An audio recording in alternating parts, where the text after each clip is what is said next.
happy children. See this plant? This is a hosta. That's what a hosta is supposed to look like. The deer doesn't eat it. Let's walk over here and I'll show you what a hosta looks like after a deer has come to visit. And then we'll talk about carrying capacity, cultural carrying capacity, and actual carrying capacity. You see this? That's a hosta that has been victimized by a deer. There's another one over here. I've tried putting spinners around them. I've tried deer repellent. The deer just keep eating my hostas. The deer in my area have exceeded what I will tolerate, which means they have exceeded cultural carrying capacity. If you look at my woods, I have prime habitat for deer. I've got food.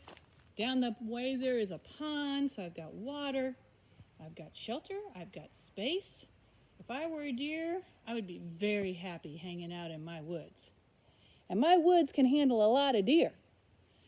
So the carrying capacity of my woods is pretty high. I can have lots of deer, a large population. They've got everything they need.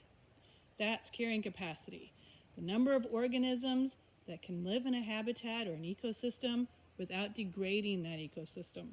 They have enough for everybody, and the population can grow until it reaches the point where there's not enough food or shelter or space, and the population is forced to decline.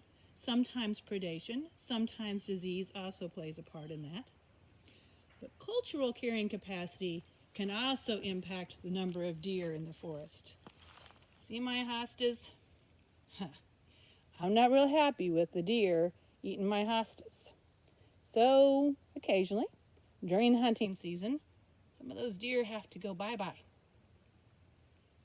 They've exceeded cultural carrying capacity. They've become a pest. Cultural carrying capacity is the number of organisms that humans will tolerate before they have to take action. In town, you might have issues with deer, just like out here. You might also see problems with raccoons, possums, squirrels. All of those organisms can exceed cultural carrying capacity. But if I were a deer, I would certainly like to live out here. Wouldn't you? That's all for today, happy children. Be sure to like and subscribe so I can get some of that fabulous YouTube fame.